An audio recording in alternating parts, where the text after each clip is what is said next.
sacrificed a lot for the creation of this country. Charter of economy ہم کریں, ملک آگے چلے. ہم نہ سلیکٹڈ ہیں نہ فارم 47 والے ہیں. We have shot down the enemy's most modern aircraft, including multiple Rafale jets. A favorite field marshal from Pakistan. آپ دیکھ رہے ہیں خبروں، تبصروں اور تجزیات پر مبنی پاکستان کا سب سے معتبر نیوز شو آن مائی ریڈار کامران خان کے ساتھ. السلام علیکم. تقریباً 3 مہینے تک مڈل ایسٹ کو ہلا کر رکھ دینے والی ایران امریکہ جنگ میں بظاہر فوجی کامیابی کے بعد اب ایران مذاکرات کی جنگ جیتتا نظر آ رہا ہے. بظاہر ایران امریکہ ڈیل ایران کی مرضی منشا کے مطابق آگے بڑھ رہی ہے. بظاہر فیصلہ ہو چکا ہے کہ ابنائے ہرمز پر ایران کا غلبہ بھی برقرار رہے گا اور اس راستے سے گزرنے والی ٹریفک سے ادائیگیاں بھی کسی نہ کسی شکل میں ایران کو ملیں گی. ایران کے فروزن ایسٹس کے غیر منجمد ہونے کے بھرپور ثبوت سامنے آ رہے ہیں. بہرحال سوال اب بھی باقی ہے کہ اس سب کے باوجود کیا دوحہ میں جاری مذاکرات مستقل امن کی بنیاد بن سکیں گے یا صرف ایک عارضی وقفہ ثابت ہوں گے. پاکستان اور قطر کی ثالثی میں امریکہ اور ایران کے درمیان انڈائریکٹ ٹیکنیکل مذاکرات کل سے دوحہ میں جاری ہیں. امریکی وفد میں شامل اسٹیو ویٹکوف اور جیرڈ کرشنر نے قطری وزیر اعظم سے پاکستانی میڈیٹرز کی موجودگی میں ملاقات کی، جبکہ ایرانی وفد نے ڈیپٹی فارن منسٹر کاظم غریب آبادی کی قیادت میں قطری اور پاکستانی حکام سے بات چیت کی ہے. مذاکرات میں بیسک فوکس ایران کے فوجز کی ریلیز، اسٹریٹ آف ہرمز اور MOU پر عمل درآمد ہے. اب سے تھوڑی دیر قبل العربیہ نے خبر بریک کی ہے کہ مذاکرات میں ایران کو $3 بلین جاری کرنے پر ابتدائی اتفاق بھی ہو گیا ہے. ایران نے $3 بلین کی مرحلہ وار ریلیز کو مذاکرات میں ہونے والی ڈیولپمنٹ سے مشروط کیا تھا. اس کے علاوہ اسٹریٹ آف ہرمز سے متعلق عمان کی پیش کردہ نئی تجاویز بھی بات چیت کے زمرے میں ہیں اور مذاکراتی وفود عمان کی تجویز پر کنسلٹیشن کے لیے اپنے ممالک واپس جا رہے ہیں. ایک اور بڑی اہم ڈیولپمنٹ ہوئی ہے. پریزیڈنٹ ٹرمپ نے بھی مذاکرات کو انتہائی پازیٹیو قرار دیا ہے. آج جہاں صحافیوں سے گفتگو میں پریزیڈنٹ ٹرمپ کا کہنا تھا کہ ایران کے ساتھ مذاکرات بہت درست سمت میں آگے بڑھ رہی ہیں. Iran is moving along well. They've had very good meetings, and we'll see. We hit them very hard for 3 nights, as you know, but we're getting along very well. So I call it the denuclearization, and it's all taking place. It's all going well. The stock market is setting records virtually every day. The oil price is way down. We're down at 68. I see it hit 68 today. That's lower than when I started I guess you could call it an attack on Iran so that they never have a nuclear weapon. So the oil price is now lower. The retail prices, the gasoline is coming down rapidly. آپ نے محسوس کیا بڑی interesting بات بھی ہے کہ پیر کو پریزیڈنٹ ٹرمپ نے دعویٰ کیا تھا کہ ایران نے امریکہ سے ملاقات کی درخواست کی ہے، لیکن اگلے روز ہی ایران نے اس کی بھرپور تردید کر دی تھی. ایرانین فارن منسٹر کے ترجمان اسماعیل بقائی نے واضح کیا ہے کہ امریکہ کے ساتھ کسی بھی سطح پر کوئی ملاقات طے نہیں ہوئی. یہ بات چیت مفاہمتی یادداشت کی شقوں پر عمل درآمد سے متعلق ہوگی، جن میں ایران کے محدود یا منجمد اثاثوں کی ریلیز سے متعلق شق بھی شامل ہے، اور اس حوالے سے بات چیت قطری حکام کے ساتھ کی جائے گی. لہٰذا میں ایک بار پھر واضح کرتا ہوں کہ آئندہ چند روز کے دوران امریکہ کے ساتھ کسی بھی سطح پر کوئی ملاقات طے نہیں کی گئی. ہمیں آنے والے دنوں میں جاری عمل کا جائزہ لینا ہوگا اور اسی کی بنیاد پر فیصلہ کیا جائے گا کہ حتمی معاہدے کے لیے مذاکرات کب اور کس انداز میں شروع کیے جائیں. اسی بیک گراؤنڈ میں ایرانین پارلیمنٹ کے اسپیکر اور مذاکراتی ٹیم کے سربراہ محمد باقر غالباف نے بھی واضح کیا ہے کہ امریکہ کے ساتھ ڈیولپمنٹ اس وقت تک ممکن نہیں جب تک MOU کی 5 شقوں پر عمل درآمد نہیں ہوتا، جن میں لبنان میں جنگ کا خاتمہ، ایرانی آئل ایکسپورٹس اور فروزن ایسز کی بھرپور ریلیز شامل ہے. ہم اس وقت ہرگز مذاکرات نہیں کر رہے. ہمارا حالیہ دورہ سوئٹزرلینڈ بھی صرف ڈائیلاگ یعنی بات چیت کے لیے تھا. یہ بات چیت آرٹیکل 13 پر عمل درآمد کو یقینی بنانے کے مقصد سے کی گئی تھی. آرٹیکل 13 کے مطابق 14 شقوں پر مشتمل مفاہمتی یادداشت کی شق نمبر 1، 4، 5، 10 اور 11 پر عمل درآمد شروع ہونا چاہیے یا بعض معاملات میں انہیں مکمل کیا جانا چاہیے. جب تک ان مخصوص شقوں پر عمل درآمد نہیں ہو جاتا، ہم باقی شقوں کی طرف نہیں بڑھیں گے. بے شک پریزیڈنٹ ٹرمپ جلد ایگریمنٹ چاہتے ہیں، لیکن ایران جلدی میں نہیں ہے۔ یہی وجہ ہے کہ امریکی قیادت ایران کی مذاکراتی اسٹریٹجی سے پریشان ہے، جس کا اعتراف vice president J D Vance نے بھی کیا ہے۔ ان کا کہنا ہے کہ ایرانیوں کا فارسی انداز ان کی سمجھ سے باہر ہے۔ I'm not saying they're going to, I can't predict, of course, the future. But so one, there are talks, there were scheduled talks, really technical talks building on the negotiation that we've already had. Those are definitely happening tomorrow. One of the things I find just fascinating and frustrating about the Iranians is they'll say, no, there aren't peace talks ongoing, but there are technical talks between the United States and Iran about the peace deal. It's like, okay, so it's a Persian negotiating tactic and a Persian rhetorical device that I don't understand, but that is the way that the Iranians have done this. Persian negotiation tactics. بہرحال اس پورے peace process کو اب بھی ساری دنیا مانتی ہے سب سے بڑا خطرہ اسرائیل سے ہے۔ ایران نے 9 جولائی کو شہید رہبر اعلیٰ آیت اللہ علی خامنئی کی آخری رسومات آفیشیل طور پر منعقد کرنے کا اعلان کیا ہے، جبکہ اسرائیل نے موجودہ رہبر آیت اللہ مجتبی خامنئی کو نشانہ بنانے کی دھمکی دی ہے۔ ایرانین فارن منسٹر عباس اراغچی کے مطابق پریزیڈنٹ ٹرمپ نے حامی کرائی ہے کہ امریکہ اسرائیل کو کنٹرول میں رکھے گا، تاہم ایران نے خبردار کیا کہ کسی بھی حملے کا سخت جواب دیا جائے گا۔ اسی دوران اسٹریٹ آف ہارموز بدستور گلوبل فوکس ہے۔ اگرچہ کئی ماہ کی رکاوٹوں کے بعد میری ٹائم ٹریفک بحال ہو رہا ہے، لیکن جنگ سے پہلے والی سطح ابھی تک واپس نہیں آ سکی ہے۔ انشورنس اخراجات بلند ہیں، عالمی شپنگ کمپنیز بھی اس سے انتہائی خطرناک سمندری راستہ تصور کرتی ہیں۔ ایران کا موقف ہے کہ اسٹریٹ آف ہارموز پہ اسے سوورن رائٹس حاصل ہے، جس کو وہ باقاعدہ ایکسرسائز کر رہا ہے، جبکہ امریکہ کسی ایرانی پابندی یا ٹرانزٹ فیس کو بظاہر تسلیم کرنے سے انکار کر رہا ہے۔ باقر غالباف نے اسے ایران کی سب سے بڑی طاقت قرار دیتے ہوئے کہا کہ ایم یو کے تحت دی گئی 60 روز کی رعایت پرماننٹ نہیں ہے، عارضی ہے، اور پری وار سٹیٹس اب کبھی بحال نہیں ہوگا۔ یہی خدشات گلوبل انرجی سیکیورٹی کو نئی شکل دے رہے ہیں۔ دنیا نے پہلی بار دیکھا ہے کہ امریکی فوجی برتری کے باوجود ایران عالمی توانائی سپلائی کو متاثر کرنے کی صلاحیت دکھا رہا ہے۔ سابق امریکی NSA اور صدر اوباما کے دور میں ایران کے نیوکلیئر معاہدے کے انتہائی اہم مذاکرات کار آرکیٹیکٹ جیک سلیون کے مطابق ایران اس وقت ہرموز کو اپنی سب سے بڑی ڈپلومیٹک پاور کے طور پر استعمال کر رہا ہے، اور اس صورتحال کے بعد گلف اسٹیٹ صرف امریکہ پر انحصار کرنے کے بجائے چائنا اور دیگر طاقتوں سے تعلقات بڑھانے پر غور کر رہے ہیں۔ The Iranians are leaning forward to exercise control over the strait to remind the world that they control that waterway, then leaning back when the Trump administration objects vigorously enough because the Iranians want to keep getting the windfall that they've gotten out of this MOU.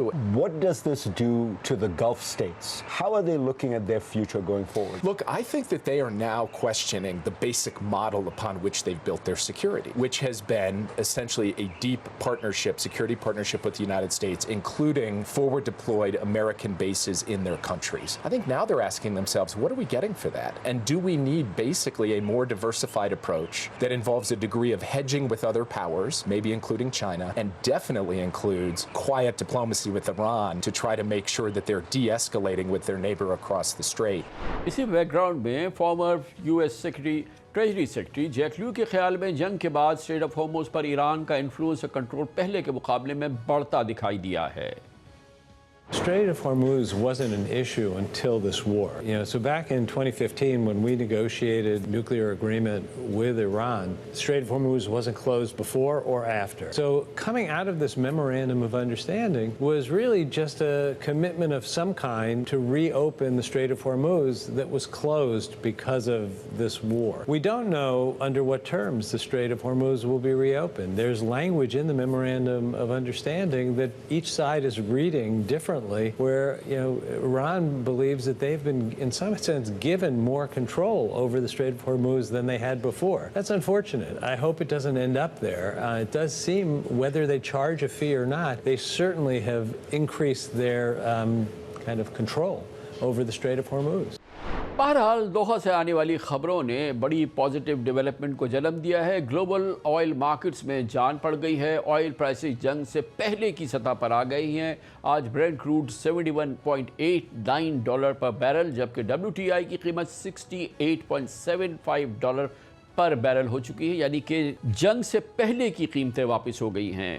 اس پوری development پہ ہم بات کریں گے۔ ہمیں join کر رہی ہیں محترمہ ڈاکٹر ملیحہ لودھی، پاکستان کی موسٹ سیزن ڈپلومیٹس میں سے ایک ہے، farmer permanent representative United Nations envoy to US and UK.